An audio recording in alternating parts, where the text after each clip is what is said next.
Hi, this is Randal Schwartz, host of Floss Weekly. This week, Gareth Greenaway joins me. We're going to be talking about CRIU. It's a way of stopping your containers and starting them up somewhere else, maybe. You're not going to want to miss this, so stay tuned.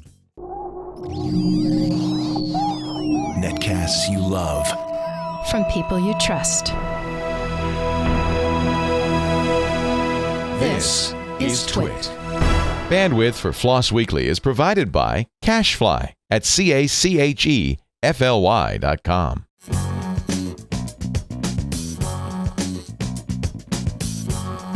This is Floss Weekly with Randal Schwartz and Gareth Greenaway. Episode 334, recorded April 29th, 2015. CRIU.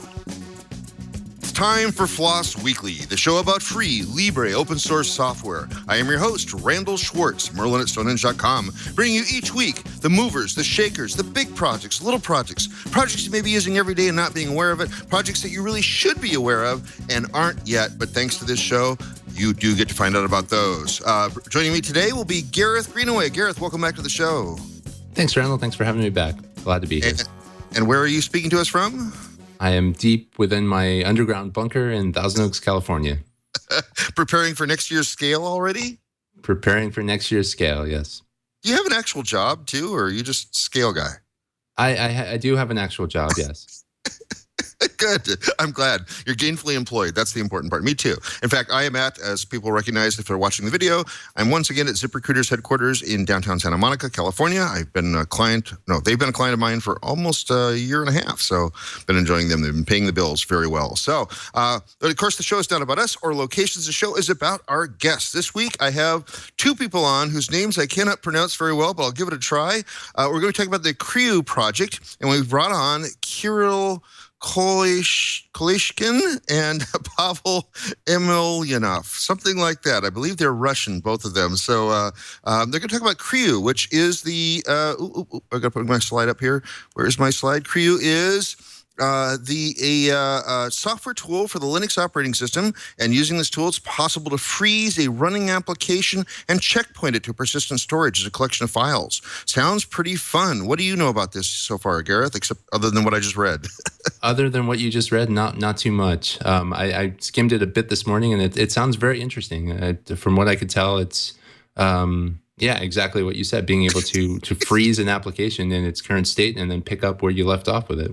Well, and I also understand there are things that do this already. I mean, I know that VirtualBox can, for example, do a live migration of an entire operating system over to another place. But I think what distinguishes this particular feature, this particular project, is that they're doing this in user space mostly. So they can do containers, so just a small part of what an actual operating system would be. So I'm interested in hearing more about this. But instead of us chatting about this back and forth, I was going to go, well, we have somebody to talk to yet, but we don't. We're going to go right into the show. So let's go ahead and bring on Kirill. Kirill, welcome to the show.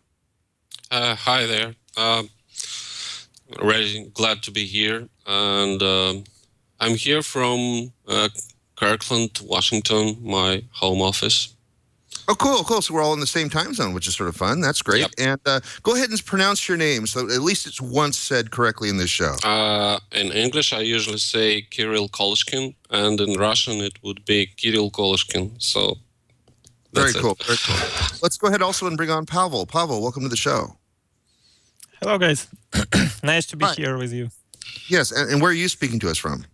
I'm currently in Moscow, Russia, in Parallel's office. Oh, wow. So it's what time is it there? It must be like 10 o'clock or something? It's almost 7 p.m. Okay, so my math is horrible today. Well, that makes sense. Okay, so let's go ahead and start with Kirill.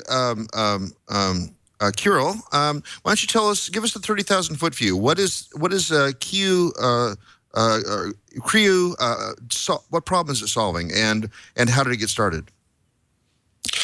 So basically, we are working on containers for the last 15 years, since 1999, that I actually discovered just recently. And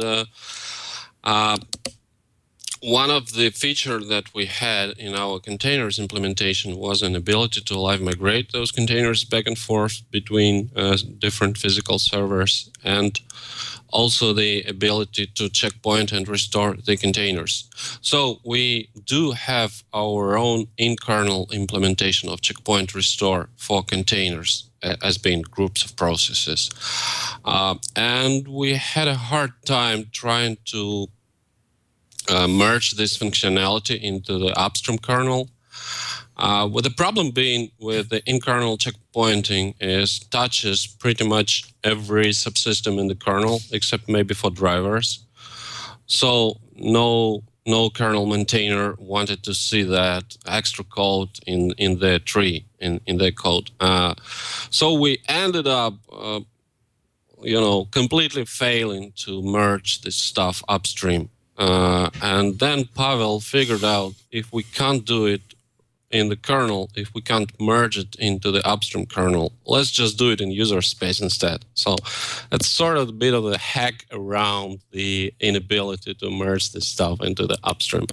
And then he got that idea initially. I was like, are you crazy or what? It's not going to work at all. And I was pretty skeptical about that. I can say that I was wrong at this time. But then the other guys like Andrew Morton and Linus Torvalds, the upstream kernel maintainers, saw that idea. They were pretty skeptical as well. But in the end, when I look at it now, we have succeeded. It's working. Very cool. And actually, just to have Linus's feedback to that, I'm reading this on the Wikipedia page again. A note on this. This is a project by various mad Russians to perform CR, mainly from user space, with the various oddball helper code added to the kernel where the need is demonstrated. So that you two would be the mad Russians? Well, it's not just two. Our team is about up to 10 people, I guess. Cool. And Pavel, how did this idea occur to you to do some of the work in user space? Well, to begin with, Kirill said that we tried to push the in-kernel implementation, which didn't succeed at the end. And while implementing the in-kernel solution, some pieces of the restore part were still done in the user space. So while thinking on that, I decided that we can do more in the user space. The justification was quite simple. If the processes has managed to enter the state we see them in, then there is enough kernel API to turn them into that state. So we can just reuse one to restore the processes. So the second half of the project appeared to be like doable in the user space completely. Doing the dump from the user space or the checkpoints part, it was actually suggested by several people on the kernel mailing list. They didn't actually suggest to do it. They asked, why couldn't we do it from the user space? Isn't there enough kernel API to read the state we need? On most of the questions, the answers were no. Kernel API, especially the one that reads the state, was quite small, and it was not enough for checkpoint. So as a proof of concept, I decided to really try this API and try to read the information about quite a simple process. It was just a binary without libraries, with a single pipe opened and a file on disk. Mm-hmm. So it quickly turned out that yes, kernel API was not sufficient, and this tiny problem has finally happened to be the major one we've been solving in the kernel. So every time we want to checkpoint something new, for example, state of asynchronous I/O or some information about sockets and things like that, we always see that kernel provides very flexible and rich API for configuring the things, but very, very tiny API for reading what was configured back. So it's quite natural. If an application requested something from the kernel, it probably knows what it has done. But it's not the case for a checkpoint, because we do not know what application has requested. We have no idea what variables or data structure sits in its memory. So we have to ask the kernel, and kernel doesn't expect us to ask these things. So we started patching the kernel API part to give us more information about processes.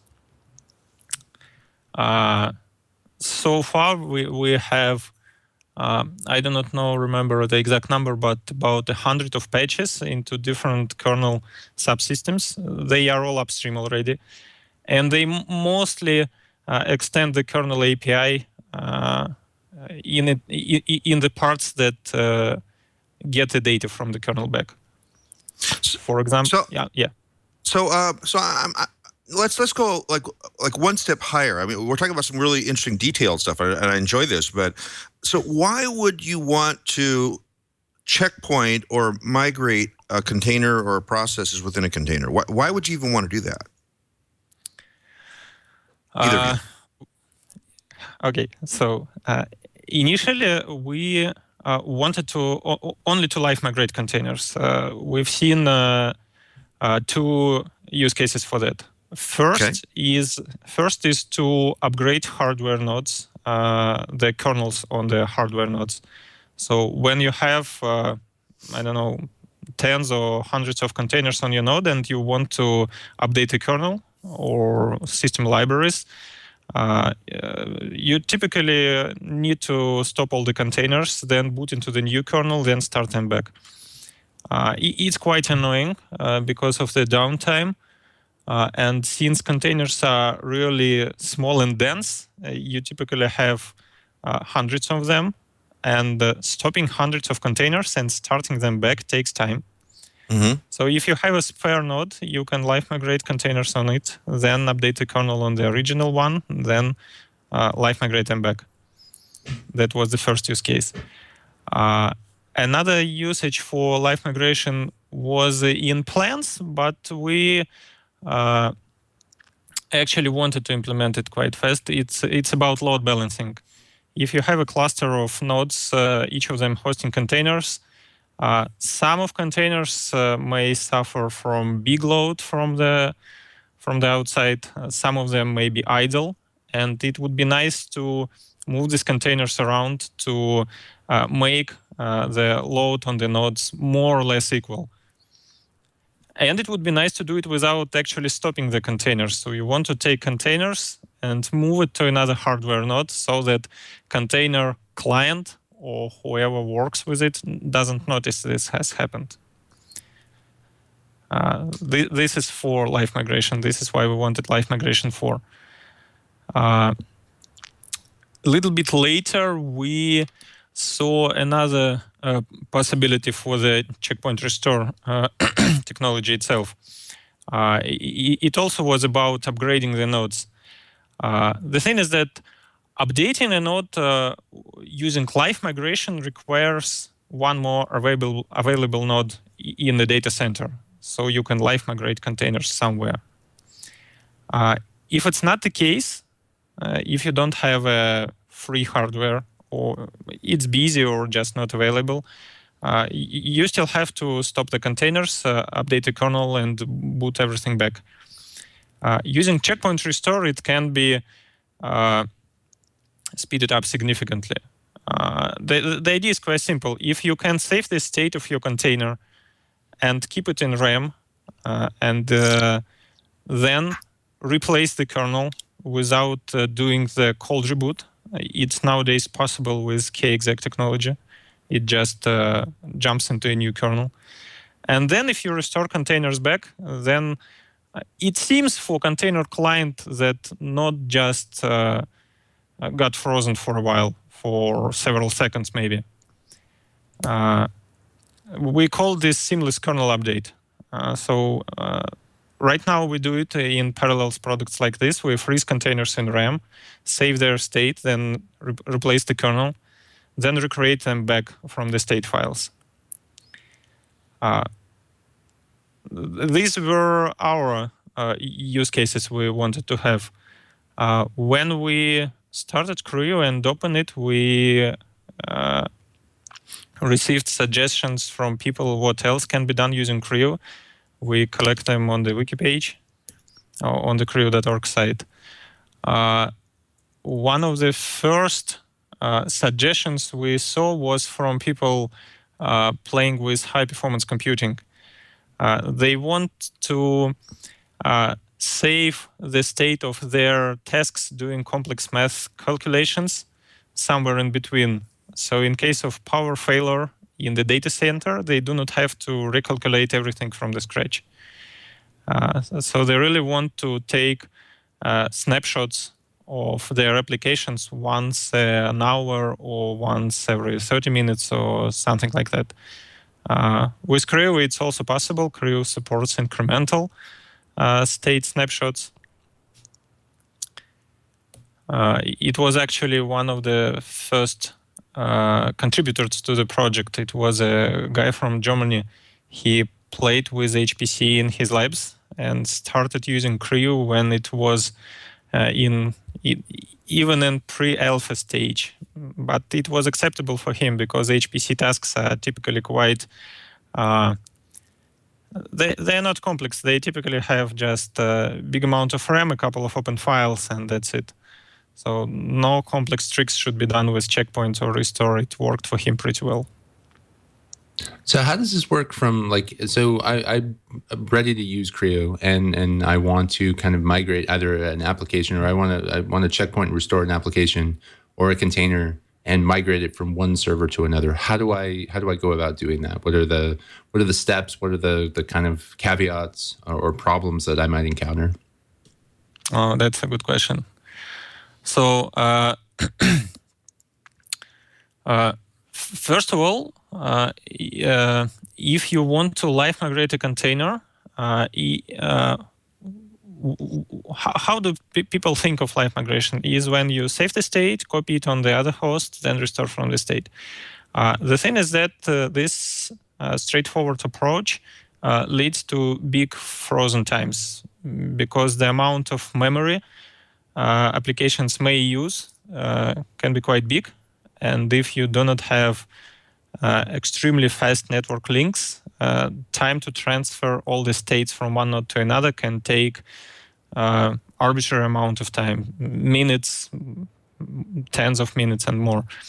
This freeze time is unacceptable. So to do good live migration, one should play tricks with iterations. So we have to first move the memory without freezing the processes, so they are still working. Then they have to capture which parts of memory has changed and transfer them. Then repeat this process again until we decide that the amount of data we will need to transfer on the next iteration is small enough. Then freeze processes, take full snapshots, copy it on the destination node and restore. Optionally, people might want to use post-copy live migration. It's when you copy all the state of the container except the memory, and then use the source node as a sort of networking swap device to pull all the memory in on demand and in the background. The second thing to worry about is the file system. If you have a shared file system between source and destination nodes, it's okay, you just dump and restore. If you have to copy files, you should do similar things with iterations because the amount of files to copy is typically much, much bigger than the amount of memory. Of course, the third thing is taking care of various failures during this process, because if at any stage you fail to do the next step, you have to carefully roll things back and restart container on the original node without breaking the connectivity. The fourth thing would be to check whether CPUs are compatible on the source and destination node, so that the instructions that are used by a software will still work on the destination node. The same is about all the system resources that can be used. For example, we've seen with OpenVZ that people do not use IPv6 on all the nodes, and live migrating IPv6 container on the node without this support is, of course, impossible. So if you do all this stuff, you have live migrated your container. But the thing is that I have described quite a lot of steps and things to be done. So to automate this task, we have started a sub-project of CRIU. It's called phol.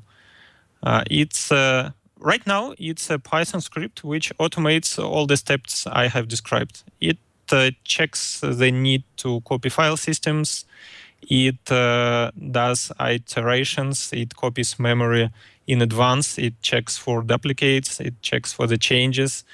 It keeps track of failures and rolls things back. It checks for CPU's compatibilities. We plan to push this project forward with integrating it with OpenVZ. Right now, it's not yet integrated. We also have people from LXC team and Docker team who are also interested in live migration, so they will likely join the party and help us develop the live migration script further. So that's a good segue. Kirill, can you tell us a bit about what the OpenVZ project is and how it relates to CRIU? Oh, okay. So as I said earlier, we're doing containers since last century, and at this time we have our own kernel which implements various containers related things like namespaces and resource management, and actually it also implements that checkpoint restore, but in a different way than CRIU. And one of the goals of the project is to merge bits and pieces of our container technology upstream. And this is what we sort of succeeded by 2/3, I said. So, I mean, most of the functionality is already there in the upstream kernel, and it's being used by projects such as Docker, LXC, CoreOS, and now even systemd. But we still have some bits and pieces remaining in our kernel that are not yet ported to upstream, that are not yet merged to upstream.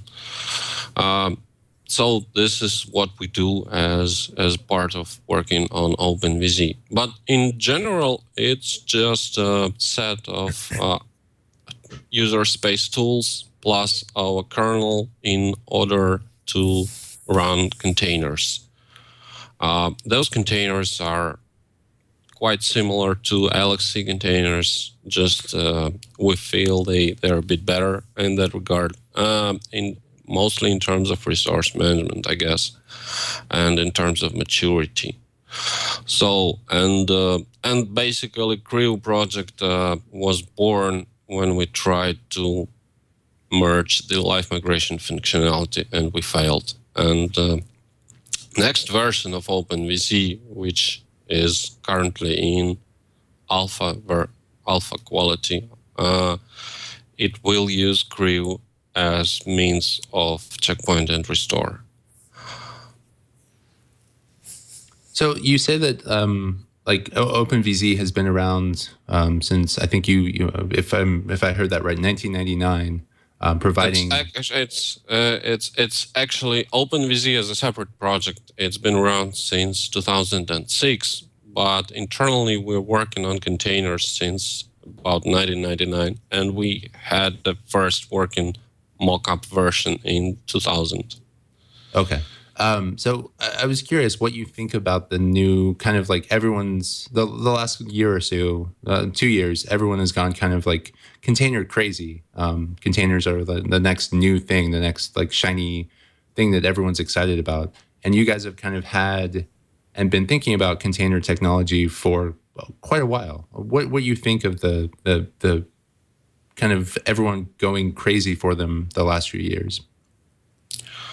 I mean, I'm really happy that people finally started to realize that the containers are pretty powerful tool, and they can be used also for containerizing applications the way that Docker does. So the difference between OpenVZ and Docker would be that OpenVZ containerized the whole system, the whole Linux distribution, while Docker containerizes an application, just a single application, which is something that we should have done but haven't done. But now we're trying to work with Docker on different levels and ensuring interoperability. For example, now you can run Docker containers inside OpenVZ containers. It's sort of the Russian doll style container within a container, and it's working. And we also have another project that makes use of OpenVZ kernel as opposed to the upstream kernel in order to run Docker containers. So we use OpenVZ kernel to create Docker containers, which is done by a library called libct, which we wrote, and that library is talking to the Docker library, which is called libcontainer. And the other thing is we do with Docker is, of course, CRIU, because now with CRIU we can live migrate Docker containers. So, of course, it's not all about Docker. There are also other interesting projects like CoreOS, and systemd is now trying to use namespaces, and Google have their own containers projects. I mean, this is definitely not something new. For all I know, Google is using containers in their own infrastructure for about 5 years already. And LXC is not new either. But now, yeah, it's just that it finally reached the prime time, I should say. So, I mean, containers are not direct replacement for VMs. They both have their pros and cons, but the good thing about containers is they coexist with VMs. It's sort of the orthogonal technology. They can be nested, or they can just coexist. So, for example, with OpenVZ, you can create containers, and on the same time, at the same physical server, you can also create virtual machines. And they don't affect the performance of each other. And I mean, in the end, more choices are good for end user, right? Mm-hmm. Yeah, definitely. So Pavel, hopefully I pronounced that right. So one of the questions that I was thinking about while you were kind of describing the whole process of CRIU was if a lot of times, like, you have a laptop, a Linux laptop, and you're done for the day, you don't want to necessarily shut it down. You will suspend it, and that's been available and possible for quite a while, and it works mostly depending on what laptop you have. How does CRIU come into that space? How will it affect people's ability to suspend or suspend and resume their laptops running Linux? Oh, okay. Well, it's an interesting usage for CRIU indeed, yeah. The thing about suspending and resuming a laptop is that right now CRIU is not ready to do this trick.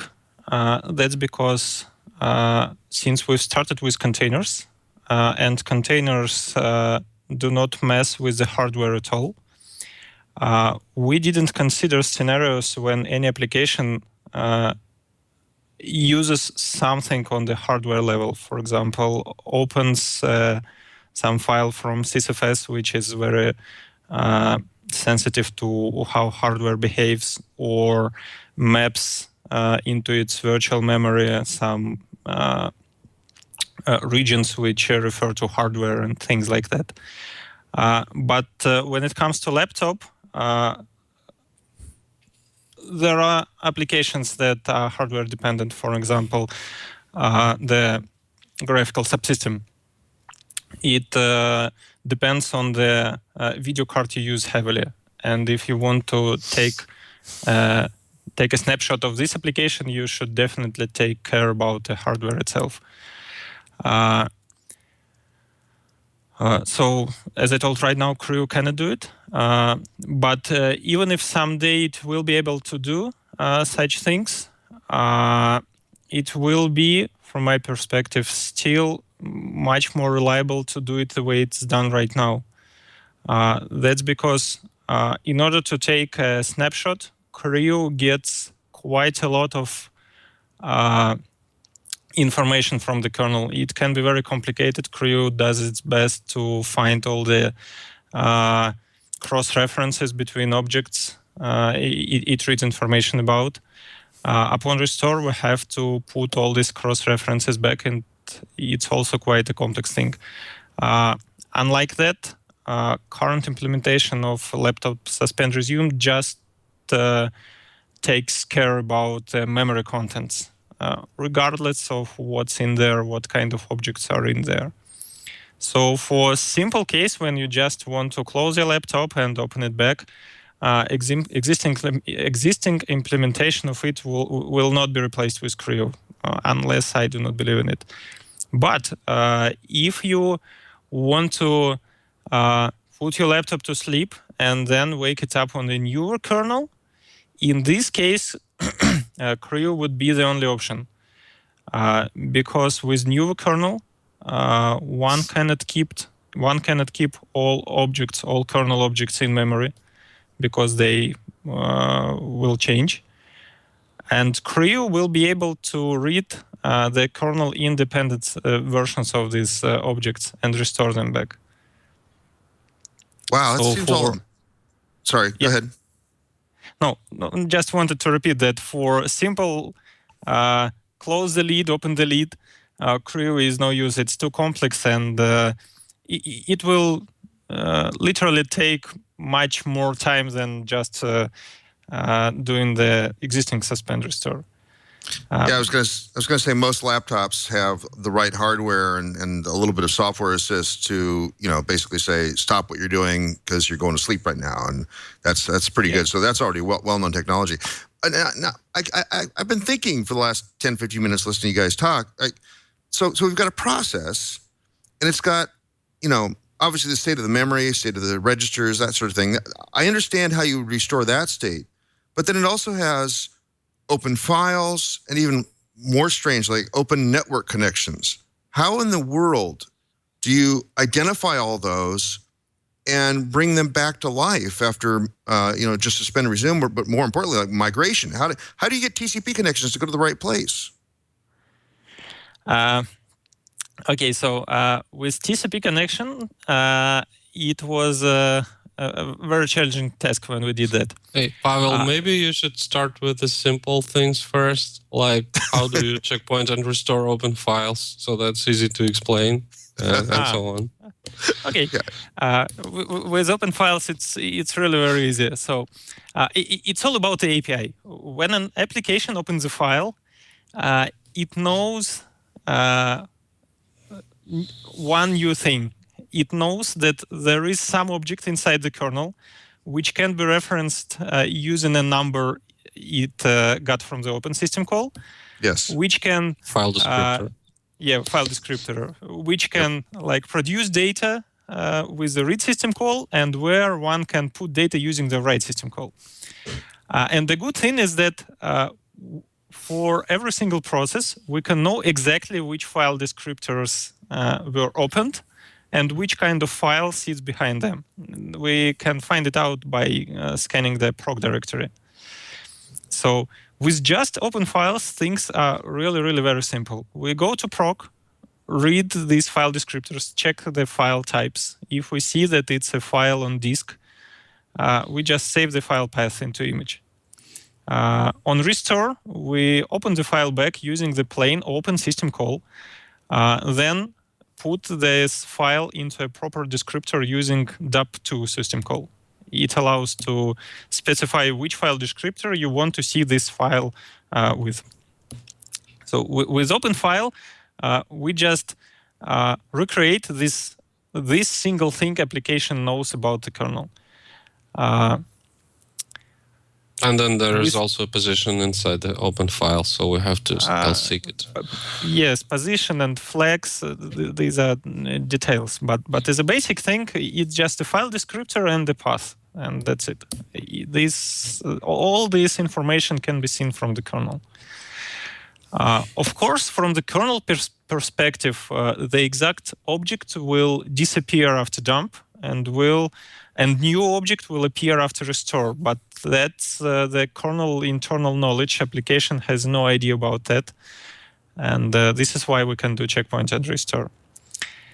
With TCP connection, things are a little bit more complex. So first of all, TCP connection is a socket, which is again seen by an application with a file descriptor. So first thing we do is we get this number and put it into the image. Then we find out that the file behind the file descriptor is a TCP socket. We can do it very easily by first asking the kernel for what kind of file is it. It will tell that it's a socket. Then we can call network subsystem asking for what protocol family and exact protocol is there. Kernel would tell us that it is, for example, protocol family INET, and exact protocol is IP proto TCP. After getting all the information, we have to do something with the TCP connection itself. And the fact we actively use while checkpointing and restoring the TCP connection is that TCP protocol allows and actually survives if one end of this connection temporarily stops responding. Like an application sends the data to a server, and this data can be lost anywhere in between. TCP protocol stands that pretty well. It will detect that, will try to resend data, and if this connection loss time is small enough, it will just survive. Just a small delay in communication would occur. So what we do with TCP is first we lock this connection with netfilter or with any other means that we have. For example, with containers, we detach the virtual NIC from bridge or from routing. So after that, the peer of the application starts thinking that there is some temporary connection loss, like, I don't know, route has changed and packet starts dropping, or cord has been damaged and things like that. So the peer sits and thinks that packets just do not reach the destination and do not appear from it. After that, we go to the kernel and get all the information about the TCP connection we need. Basically, the information about TCP connection is quite limited. It's a pair of IP addresses, source and destination. It's a pair of ports. We can get it using standard API. More things are TCP specific. For example, we need to get sequence number. TCP uses to properly order arriving packets one after another. So we have to get these sequences. Then we have to get the data which sits in TCP queues. That's the second thing. And the third thing is very protocol specific. These are options that TCP has negotiated during the three-way handshake. It's the window scale factor, timestamps bit, and things like that. So to get all the TCP specific information, we worked with the networking community and with the networking kernel maintainer. And we developed a mode for TCP sockets, which we called repair mode.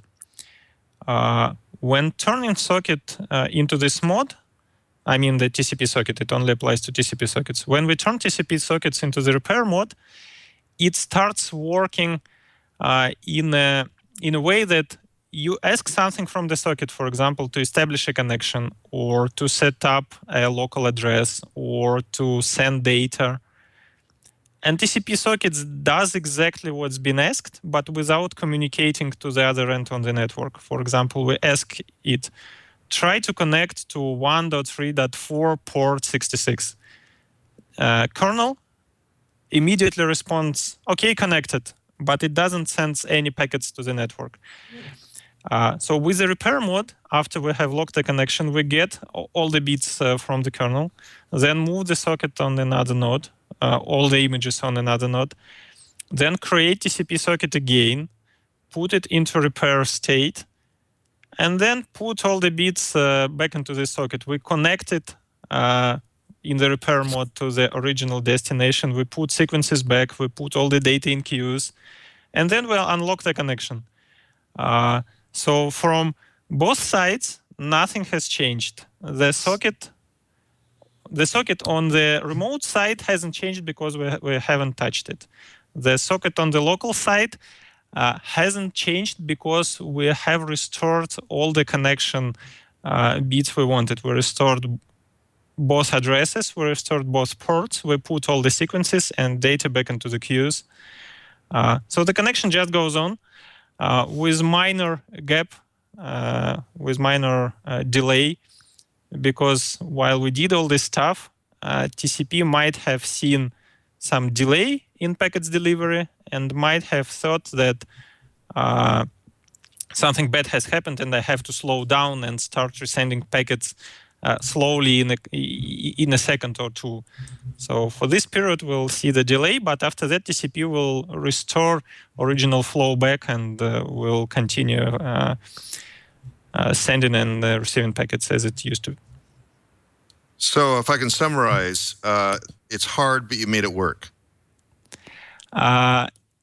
It's hard, yes, but it seemed to work. The one thing I'm curious about, though, is you're not actually going to be able to migrate to a machine with a different IP address with that strategy, right? Yes, of course, but it's natural limitation. The remote peer would see packets coming from alien IP and will just reset its connection. It's just how TCP works. Oh, that's awesome. Very cool. Actually, we have a question from the chat room. Does some type of apps, are they impossible to checkpoint and restore? I mean, what are your limitations on this so far?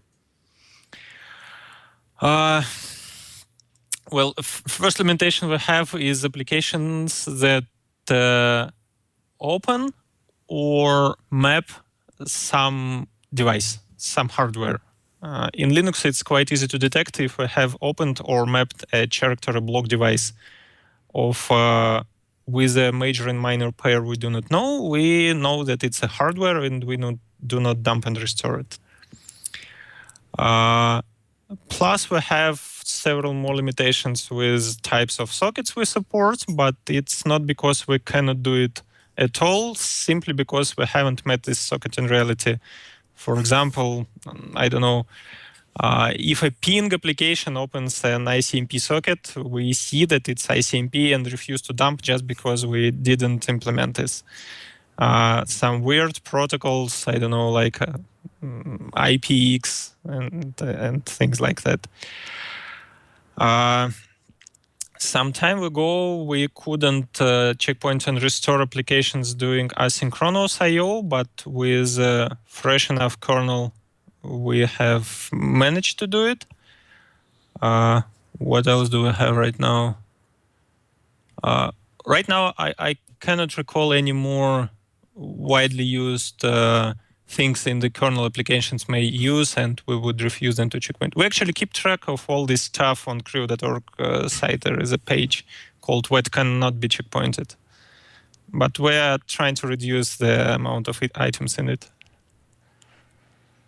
So one of the things I was thinking about when you were given the really long, very detailed, very awesome answer migrating TCP connections was how the speed of like a typical migration, and how much, like if someone was to take a container or an application and checkpoint and restore it to a different system, what's the typical migration time that would take, and how much downtime would they expect to see? Let me take this one. Sure. The thing is, what you're looking for is you can look for the total migration time from the time you started it and on the time that it's working on the other server.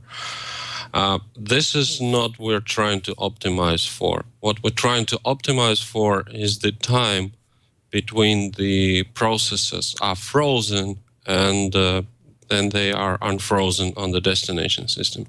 So this is what we optimize for. And because of that, so to make the frozen time as short as possible. And in order to do that, as Pavel said earlier, for example, we do tricks like we're trying to preheat the destination system memory with the source system memory. So we migrate the memory beforehand, and we do it in an iterative fashion while the application is still running on the source system. And we also have to take care about file system if it's not a shared file system. And that makes the total migration time bigger, but it makes the frozen time smaller. So depending on the nature of the application, depending on the disk space being used, it can easily actually take hours. But the frozen time, it should be, I believe it should be under 2 minutes in the worst case scenario, it should be under 2 minutes in order for all the network connections to be saved. But in general, a small application will migrate in second or sub-second time. And a big application will take, a wall clock time will be up to a few hours. But the frozen time is maybe within a few seconds. So if it's something like you're planning on doing, like just like as a regular task, is that something you can prepare ahead of time? Like if you know. Yeah, I mean, if you don't have a shared file system, you need to make sure that the file system is the same on both nodes. You can do that. For example, you can do some preliminary rsync, for example, of the source files to destination. And depending on how much data you have there, it can take quite a lot of time. And then you can use CRIU to copy most of the memory from the task. If it's a huge task, like, I don't know, a huge database that takes gigabytes of RAM, it will take time to migrate those. But with CRIU, we had that mechanism to figure out what memory pages were changed. It's called like it's like a memory tracker, and you can have a similar mechanism to figure out which files have been changed, or which blocks of files have been changed. So if you do that, if you pre-seed the memory and pre-seed the file system, then you can speed up the migration and make the frozen time as short as possible. So one of the things you mentioned was the kind of preheat transfer. Is there a way to know ahead of time that preheat method requires you to resync things, or is so that like when you go to migrate, that you know this is actually where the application or where things should be in the correct state? So I think that you can actually implement something like high availability thing with that. So basically, if you copy and constantly copy all the memory to the destination system and constantly copy the state of the application in case to some other server. In case this server crashes, you can continue it on the other server. But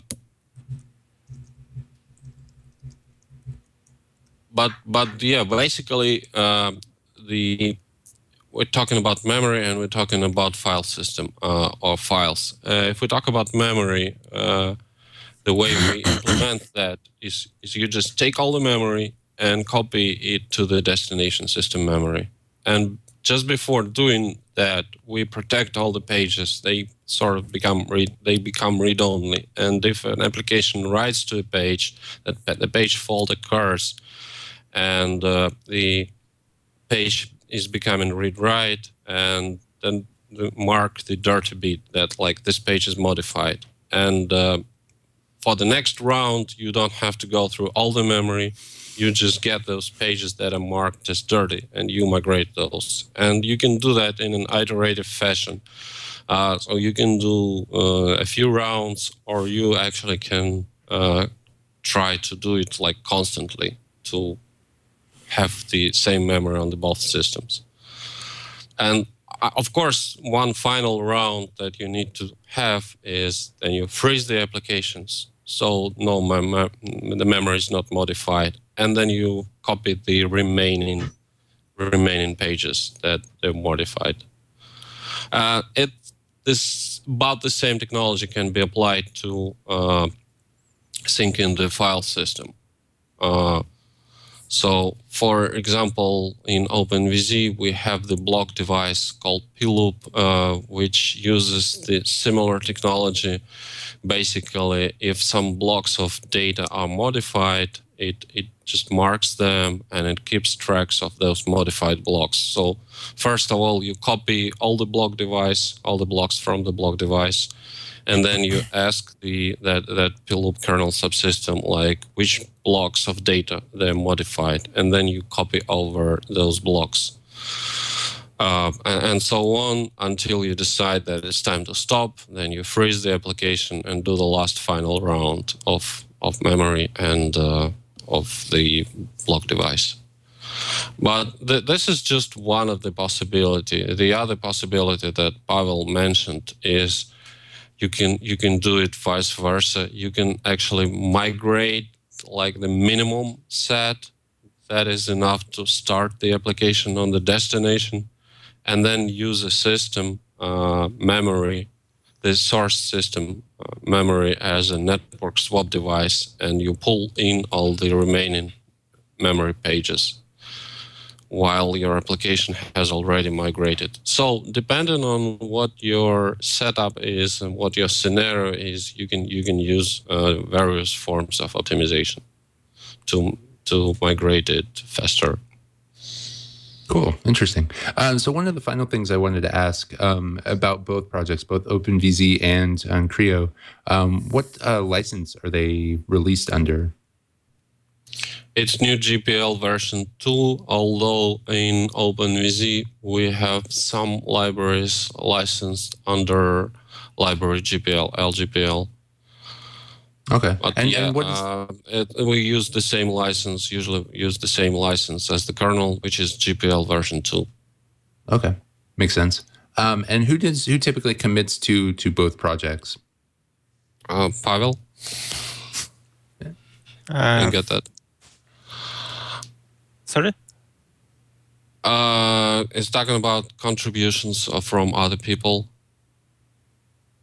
No, I thought you wanted to answer this. Okay.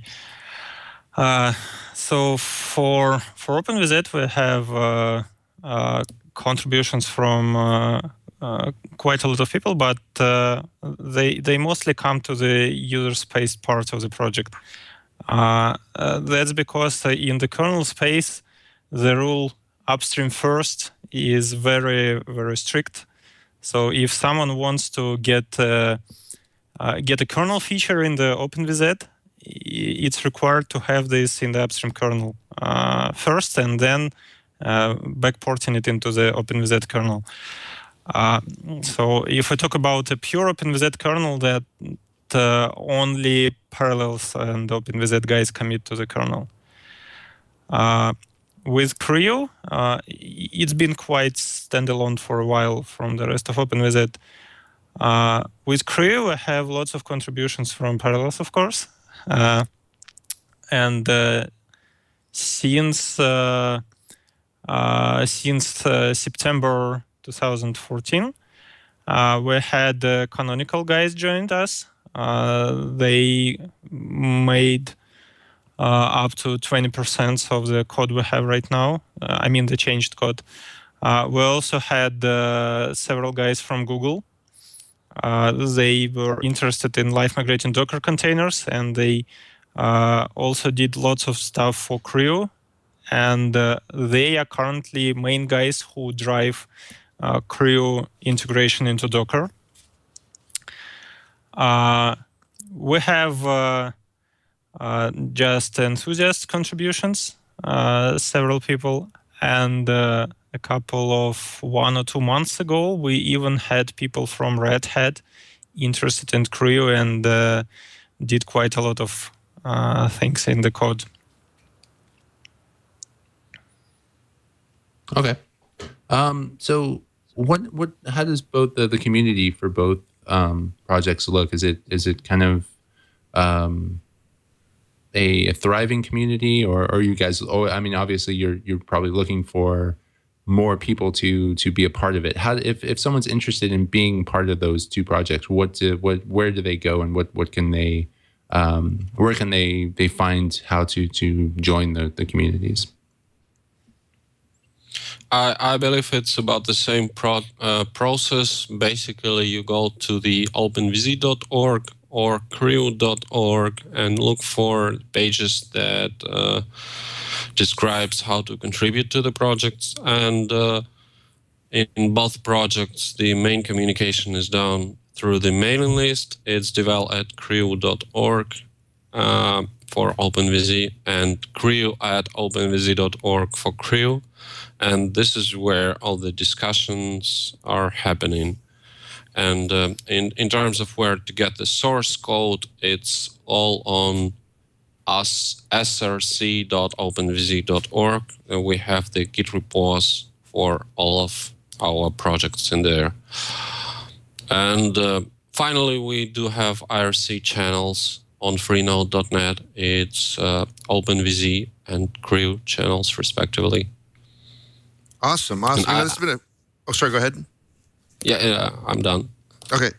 All right. I was going to say, this has been a fascinating show, and we got really geeky there for a while, which I know half of my audience is probably going, ooh, give me more. And the other half's going, what the heck are they talking about? But it's been a wonderful show. We're almost out of time. Is there anything we haven't covered yet that you want to make sure we cover before we let you go? Either of you? I think it was good. Okay, well, that's great. Well, I have two final questions to ask each of you, which if I don't ask, people yell at me in email tomorrow or the next day. So we'll start first with Kirill. What's your favorite text editor? I use VI. Okay, Vim, all right. Vim, actually. Yeah, Vim, okay, right. You know, if Vim had been available when I was first learning text editors, I might not have ever touched Emacs, but sorry, guys, I'm an Emacs guy. So, and what's your favorite scripting language? I usually use Bash, and sometimes I use Python, but I think that Bash is my favorite. Sure, sounds good. Okay, and off to Pavel. Same two questions. I use VI too. Vim. Yeah. And for scripting, yes, I would say Bash is my favorite one. Okay, that's cool. And Pavel, I've got to ask this, and I hope you don't take offense at it. Can you say must get moose and squirrel? Sorry. Okay, I guess I failed this. Just say must get moose and squirrel. Must get moose and squirrel. Thank you. There are millions of people listening to this show now. They're going to be laughing their asses off. Okay. You'll have to look up Bullwinkle. Was it Rocky and Bullwinkle? Rocky and Bullwinkle. Just go to Wikipedia for Rocky and Bullwinkle, and you'll get the background for why I had you say that. Okay. Well, this has been a great show. It's been Kirill and Pavel talking to us about CRIU. Thanks for being on the show, guys. Thank you. It was a pleasure. Very good, very good. Okay, that was them. And I can't believe I did that. Gareth, what did you think while I recover here? I thought it was a really interesting project. I think it'll be really interesting to see what happens with the projects like CRIU and other ones that I'm sure people are thinking about, where as like Docker and containers and start being more and more popular, and people start to think about, okay, I have all these containers on these servers. What if that server goes down? I don't want a single point of failure. I want to be able to easily migrate them with little downtime between host servers. So it'd be really interesting to see where CRIU goes and what people start using it for. Yeah, and I'm looking at this from the perspective of, we're hearing more and more about containers and containers and containers. It's kind of like the new thing, Docker being the big thing. And I'm glad they're working with the Docker project to kind of, help some of that migration stuff, get it more built into Docker and things. Because the thing about containers, like I said on the Docker show, my client here, the one right in with the big green tree behind me here, requires me to run right now 2 Vagrant instances to be able to have simulate the database on one side and simulate the web service on the other side. And it takes up a ton of memory, and to launch it takes, a good 30 to 40 seconds for each of those OSs to boot up. It's much faster to take Docker, which boots up in 30 or 40 seconds, but then the containers launch in like a second. And so it's much better to have this. And now if we can migrate those containers from one place to another, and even if that's built into Docker, which would be really great if they get that all working out, I think it's going to be a game changer for the way we do VMs. They're running numerous instances of things up in EC2 right now, and it would be nice if those were basically like Core OS at the base and Docker above that, and then lightweight apps, because then they could do migration if they have load balancing issues, things like that. So I'm looking forward to this as well. So it's a great show. I had a lot of fun. And anything else before we go off to the closing of the show?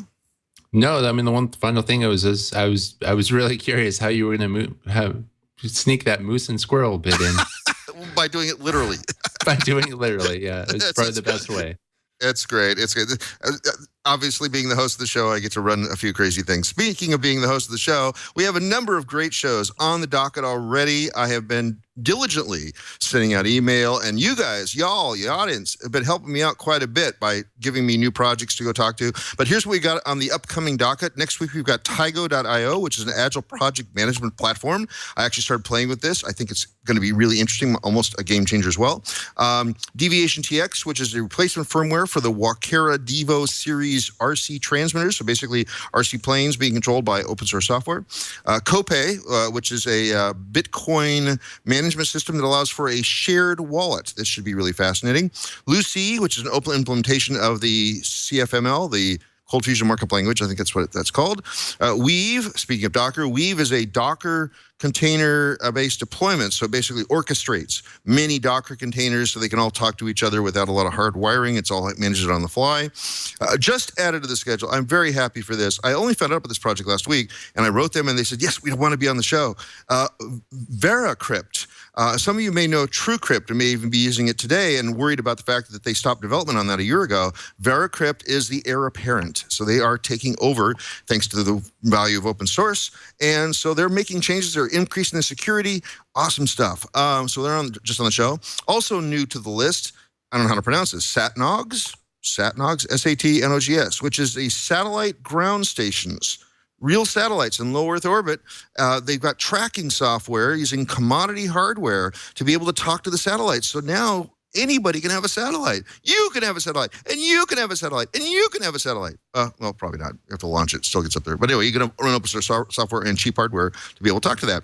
Also, Dart, been on the schedule since last week. We've got the 2 creators of Dart. We had Dart on a few years ago, but there's been a lot of changes since then. We've got Lars Back and Casper Lund, the actual guys who are in charge of Dart, who are the head guys of Dart, are going to be coming on.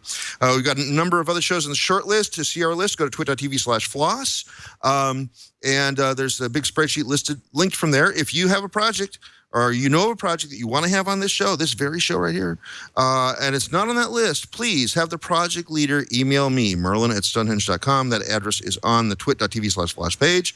You can contact me via Twitter, Merlin, MERLYN. I'm also on Google Plus frequently as Randal L. Schwartz. We have a live chat for this show. It's at, right now it's 8:30 a.m. Pacific time. Oh, and I got to mention, starting about 6 weeks from now, we're moving earlier. The earliest show on the Twit Network is going to be even earlier. We're going to tape at 8 a.m. Pacific time. Means I got to wake up even earlier, and so does the people that run this show. Hi, John. I'm speaking of you. So it's going to be really early now. So you follow us at Floss Weekly on Twitter and also Floss Weekly on Google Plus, where I announce all the new shows coming up. I am personally going to be in Salt Lake City in early June for YAPC, the Yet Another Pearl Conference. I'm also going to be down in Porto Alegre, Brazil, speaking about Dart. Speaking about Dart, I'm going to be speaking about Dart down at FISLE, 5,000 people open source conference. If you're in that area at all, please come by. It should be a really good show. That's all I'm going to plug. Gareth, what do you want to plug? I really have nothing to plug. If anyone wants to follow me on Twitter, it's Gareth Greenaway. I'm on Google Plus as well. I think Gareth J. Greenaway. So, yeah.